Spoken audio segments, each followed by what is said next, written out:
Hello and welcome to the Daily Mill for Thursday the 28th of April 2022. Today's Mill news is packed full of comments from Gary Rowett ahead of the Peterborough game. So what has he had to say?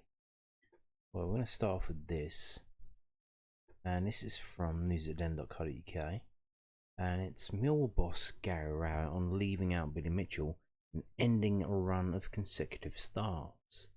Mill boss Gary Rowett has explained why he took Billy Mitchell out of the side against Birmingham City last weekend, as the midfielder's run of consecutive starts ended at 31. Rowett started Miko Keftenbeld and George Saville in central midfield as the Lions drew 2-2. Mitchell, 21, has made 43 appearances for the Lions this season and 70 in his Millwall career. When we first saw Billy, I just saw a player that wanted to get better, had a desire to win, but handle the ball in different areas of midfield, Rowett said. What you've seen is that in that run of 31 games is a real maturity about him. He started to try and take games by the scruff of the neck. I didn't start him Saturday because I just felt the games were catching up a little bit. I felt as though to dip him out for a game might have given him the chance to come back in with a little bit more zip about his performances. He's a young player, and I think sometimes you can play a young player for too long and they start to slightly physically diminish.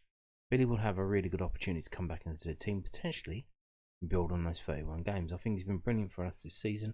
The fact that I've chosen to start him in 31 games in a row instead of some senior players tells you how well he's progressed this season and how big a player he'll be for us. So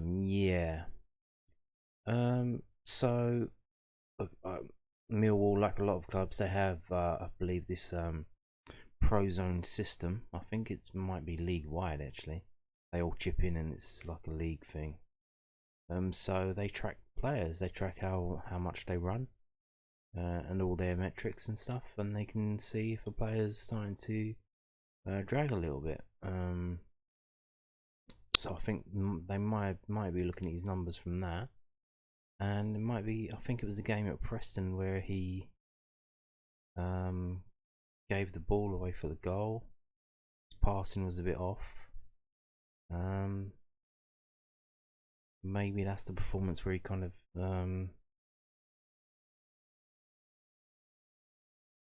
put it in their minds that maybe he needed a bit of a rest. So yeah, there you go. That is so maybe he'll be starting on against Peterborough. We'll see, but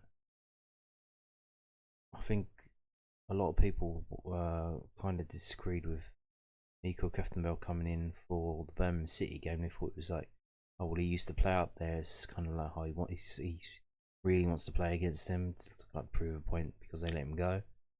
And you know, sometimes that does motivate a player to do a bit more and be a bit extra. So I can see why maybe he started with him.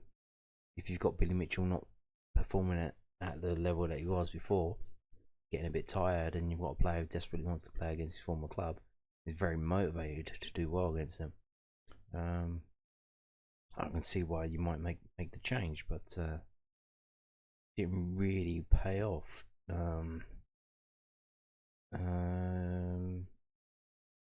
Yeah, it didn't really pay off, to be honest. Yeah, I don't think Keftenbeld, well, he played a different way than Billy Mitchell plays, so it wasn't what we kind of expected, but as fans, but hey ho. Moving on now to this about the possible formation against Peterborough. So this is also from news@den.co.uk. So Mill manager on defensive options against Peterborough and potential formation change. Mill boss Gary Rowett has hinted he could change formation for the Lions' last home game of the season against Peterborough United at the Den on Saturday. Defenders Daniel Ballard and Scott Malone are expected to be out. If Rowett wants to keep Sean Hutchinson in the middle of the back three, Ryan Leonard and George Evans are the options on the right. Rowett could also pair Hutchinson and Jay Cooper in the middle of the back four, Danny McMara at right back and Mario Wallace left back. Jed Wallace is a major doubt, but Rowett should have Shea Yojo, Tyler Berry, Mason Bennett, Oliver Burke, Benik Fobi and Tom Bradshaw available, with potentially 4 attacking places in a 4-2-3-1 formation. When Evo first came to the club, he played in the back three and did really well. Rat told News Den. He's been unlucky that between midfield and defence, a few injuries have made it difficult for him to find a regular role. Lenny's played right-sided centre-back and slotted in really well. If we go over back three, we'll make that decision, but there's obviously the opportunity to change if we see fit as well, because we've got plenty of forward players. We've got different ways of playing. We've got different ways within games of playing. We saw that against Birmingham. We probably played every formation we had available. A back five defensive, a back five attacking, a 4-2-3-1, and then a back five with Coops as a target man. Bennett returned from injury to play a part in setting up Mill's first equaliser in their 2-2 draw at St Andrews. Rowett added, "We said around the international break we hoped we'd have most of the players back. From that point I knew that. While injuries are always a factor, as we've seen, there wasn't going to be a lack of players. We miss Mason. When he plays at the top of his physical performance, he's a top player for us. He makes us play a slightly different way. We saw that when he came on. He's got a little bit of everything. He's strong, he's quick, he can beat people, and he can compete aerially as well. He'll certainly be an important player. The situation with Mason would be if we think he's fit enough to start and last a long period of the game, or whether he's more effective coming on to change the game. Of course, you need both options at this stage of the season."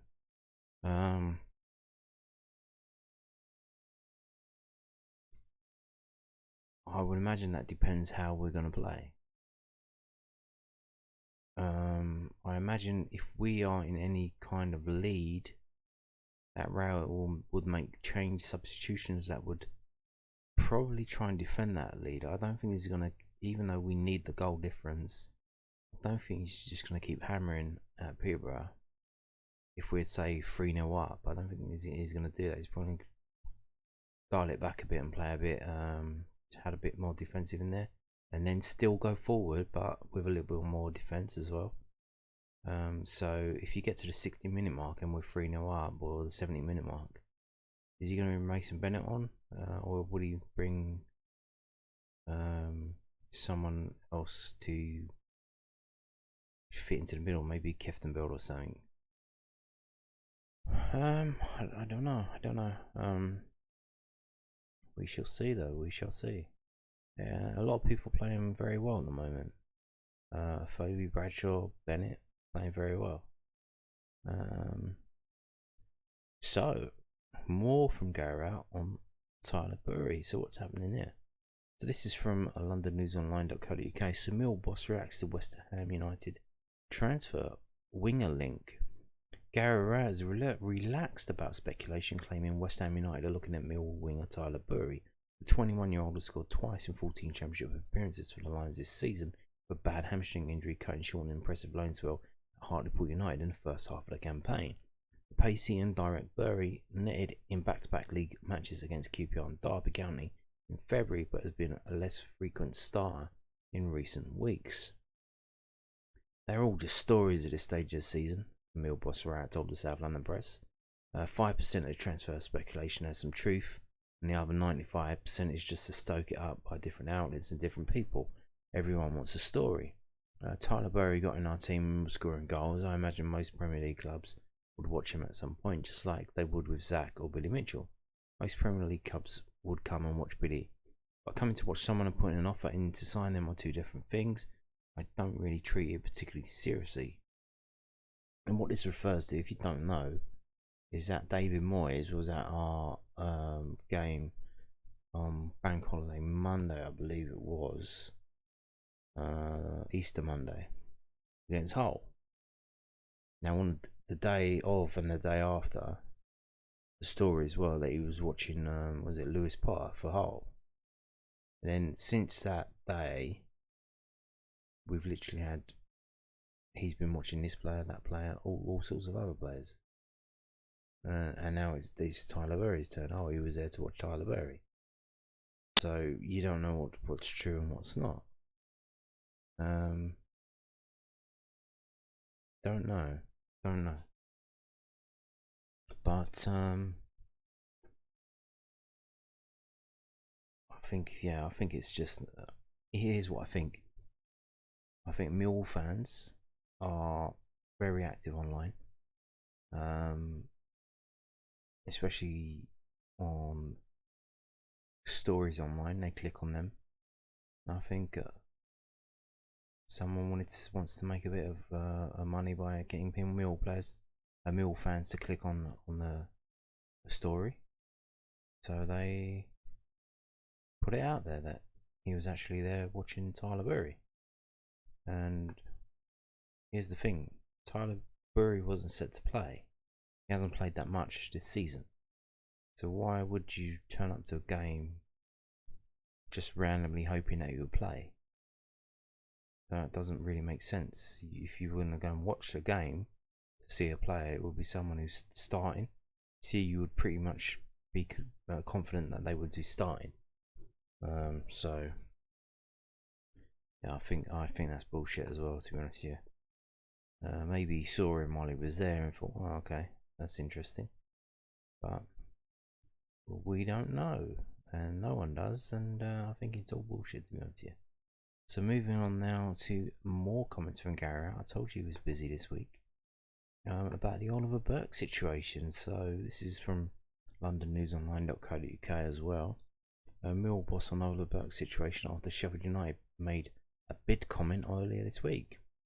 So yeah, I brought you that story the other day about their manager Paul Heckingbottom making a comment randomly out of nowhere. Seemingly it wasn't out of nowhere, and we'll get into that later. So Mill manager Gary Rowett has talked about Oliver Burke's situation after Sheffield United reacted to comments made by the attacker. Blaze boss Paul Heckingbottom said earlier this week that any deal for the attacker would have to be right for them. Burke had been quoted sounding receptive to potentially extending his stay in SC16 beyond the end of the season. He joined on loan towards the end of the winter transfer window, but Rowett has moved to play things down. The way I see it is that Ollie has been asked a question. He's at Mill at the moment. He's obviously got to sound enthused about the prospect of staying outside the South London press. I don't think he said more than any other player on loan would feel like they have to say. I don't think Sheffield United have said any more than they have to say. It's not like I'm sat here saying we bid X. Everyone is just stating the obvious. If someone speculated about one of our players, I would be saying the same, that he is our player, unless someone comes in with an offer. I don't think anyone has done anything that normally wouldn't be done at this stage of the season. We'll always be respectful of any club. If a player is contracted to them, then he is their player. What happens at the end of the season and start of the next season, there will be a lot of conversations and a lot of different possibilities for a number of these players. All I can say, like I've done before, that he's done really well for us. If he hadn't have been injured, we would have seen more goals and assists. That's why we brought him in. So here's what I didn't know the other day, that so Oliver Burke obviously gave an interview. Someone's asked him, do you fancy staying at Millwall? Are we doing alright? And he's obviously being diplomatic. He said, oh yeah, I would love to, you know. And then that's kicked off everything with the manager saying, well, hang on, mate. If Millwall want you, they'll have to pay out a wedge. And now it's all kind of, that's how that got started. So Oliver Burke just being nice.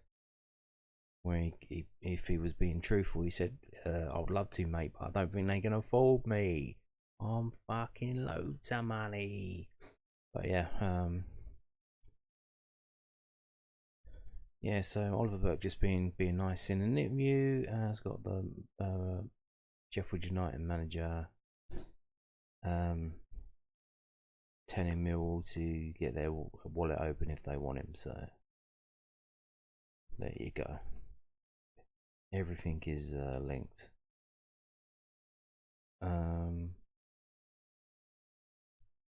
So moving on now to this from millfc.co.uk. I saw this Saturday's match sponsor, Joiner Commercial Vehicles, and I thought, oh, that name sounds familiar. So, oh yeah, that was a company. When you walk from South Bermondsey Station to the Den, and you go along the Mill fence where all the vans were, that was that. They were there. They've obviously moved out as part of this regeneration, redevelopment, building, and all whatnot.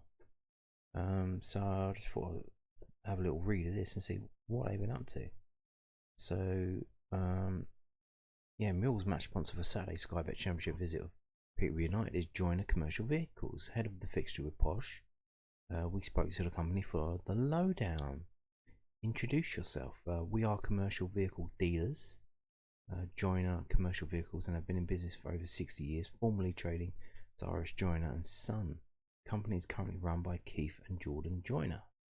How long have you followed Millwall? Do you have any special links to the club? Sid Joyner, my father, who founded a company in 1945, was a supporter before the war.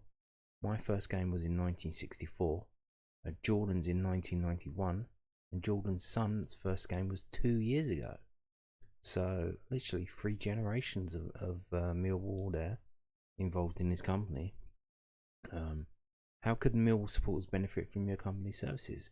We have previously bought from and sold to many Millwall supporters. This includes the club itself and Mark Bertram's dad. And then they give you a website you can link on. So I clicked on the website. So well, I wonder where they are now. So there used to be a fixture there on the Alderton Road.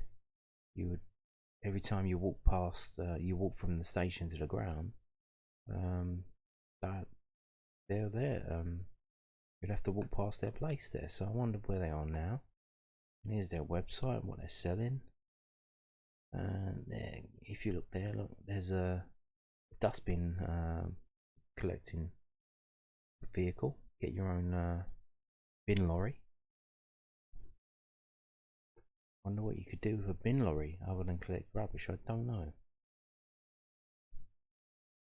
But yeah, they're out in Dartford now. Dartford Road, Dartford, the AA13N. So like a lot of people in the Bermondsey area, they've moved out that way, Dartford, Sidcup area, and that's where they are now. That's where their future lies. And will that be where Millwall's future lies? I don't know. We are building this training, or hoping to build this training ground in West Kingston by Brands Hatch.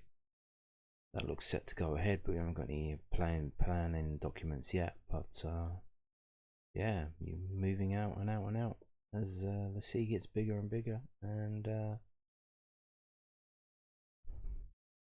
is this our future? I don't know.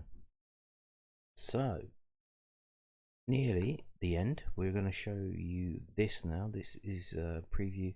So obviously the under 23s are playing tomorrow. They had a fantastic game up at Sheffield United, which you'll probably still find on YouTube, the full match replay on Sheffield United's official YouTube channel. Tuesday, a 1-1 draw. I watched the whole game. It was a very, very good performance by Millwall. They're playing one of the smaller clubs in the league, Colchester United, on Friday, so tomorrow's afternoon. It's kick-off 3 PM. The Millwall under 23s played a penultimate fixture of their 21-22 Professional Development League campaign on Friday afternoon as they take on Colchester United, kick-off 3 PM. Kevin Nugent's side play a home doubleheader to complete their season, with the youth visiting first up in a rearranged outing. The under 23s claimed a draw at Premier Development League North champions Sheffield United on Tuesday night and will now look to finish strongly on home turf. Updates from the fixture will follow on the Lions official Twitter account. The game will not be streamed on Recast. So this is weird. So this was the game that was supposed to be played at Den. It was supposed to be played on Recast. They pumped it up saying, "Oh, buy tickets for it. Buy it on Recast. Use your credits. Blah blah blah." And then it gets postponed. Like, oh, come on, really again? But yeah, so this one's behind closed doors, probably because they have a very young player. I think it's a thing you're not allowed. The player's under 16, and they have to get permission to do all kinds of things and stuff, like play in front of a crowd and stuff like that. And I think that's what it is. I'm not sure, but I think that would be on Colchester United's side. So blame them. But here you go. So that's tomorrow afternoon. Keep an eye on that. I'll obviously bring you the result of that in tomorrow's video. And on that note, thank you for watching.